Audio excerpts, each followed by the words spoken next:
എയർപോർട്ടിൽ നിന്ന് പുലർച്ചെ 4:30ക്കാണ് നമുക്ക് ലണ്ടനിലേക്കുള്ള ഫ്ലൈറ്റ്. എന്റെ വീട്ടില് ഇന്ത്യയുടെ പുറത്ത് പോവാത്തതായിട്ട് ഞാൻ മാത്രമേ ഉള്ളൂ കേട്ടോ. നല്ല പൈസയൊക്കെ ഉണ്ടാക്കി നല്ലൊരു ഇന്റർനാഷണൽ ട്രിപ്പ് പോകണം എന്ന് വിചാരിച്ച് കോഴിക്കോട് MVR ഹോസ്പിറ്റലിൽ സൈക്കോ ഓങ്കോളജിസ്റ്റ് ആയിട്ട് ജോലി കിട്ടിയ ആ ആവേശത്തിലാണ് ഞാൻ പാസ്പോർട്ട് എടുക്കുന്നത്. പാസ്പോർട്ട് കയ്യിൽ വന്ന് ഒരു മാസത്തിന്റെ ഉള്ളിൽ തന്നെ എന്റെ പ്രഗ്നൻസി ടെസ്റ്റ് പോസിറ്റീവ് ആയതുകൊണ്ട് ആ മോഹം പിന്നെയും ബാക്കിയായി അങ്ങനെ കിടന്നു. ഒരു കണക്ഷൻ ഫ്ലൈറ്റിന് പോലും ഇന്റർനാഷണൽ ഫ്ലൈറ്റിൽ കയറാത്ത എനിക്ക് A മുതൽ K വരെയുള്ള സീറ്റ് നമ്പേഴ്സും കയറുമ്പോൾ തന്നെ സീറ്റിലുള്ള ഹെഡ്സെറ്റും ബ്ലാങ്കറ്റും അതുപോലെ സീറ്റിന് മുന്നിലുള്ള സ്ക്രീനും തുടങ്ങി ഫുഡും സർവീസും ഒക്കെ ഭയങ്കര കൗതുകമായിരുന്നു കേട്ടോ.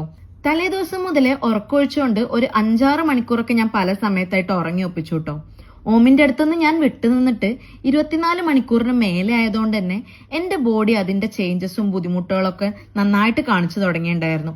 പെയിൻ ഒട്ടും സഹിക്കാൻ വയ്യാണ്ടായപ്പോ ഞാൻ ഫ്ലൈറ്റിൽ നിന്ന് തന്നെ പാലൊക്കെ പമ്പ് ചെയ്ത് ഒഴിവാക്കി. എന്റെ പെയിൻ മാറാനും തിരിച്ച് നാട്ടിലെത്തിയാലും ഒരു ബുദ്ധിമുട്ടും ഇല്ലാണ്ട് ഓമിക്ക് ഫീഡിങ് കണ്ടിന്യൂ ചെയ്യാനൊക്കെ ഇതാണ് ബെസ്റ്റ് സൊല്യൂഷൻ.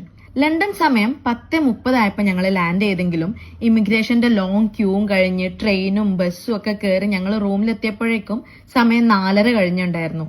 തണുപ്പുള്ള ലണ്ടൻ പ്രതീക്ഷിച്ച് വന്ന് ഞങ്ങളെ കാത്തിരുന്നത് ചരിത്രത്തിലെ തന്നെ ഏറ്റവും ചൂടുള്ള വീക്കാണ്. അകത്തേക്ക് പ്രവേശിച്ച പിന്നെ തിരിച്ചിറങ്ങാൻ പറ്റാത്ത വിധം ചൂടിനെ പിടിച്ചു നിർത്തുന്ന തരത്തിൽ രൂപകൽപ്പന ചെയ്തപ്പെട്ട ഈ മുറിയില് ഈ കാഴ്ച കാണാവുന്ന ജനാലകളാണ് എന്നെ ഏറ്റവും കൂടുതൽ ആകർഷിച്ചത്.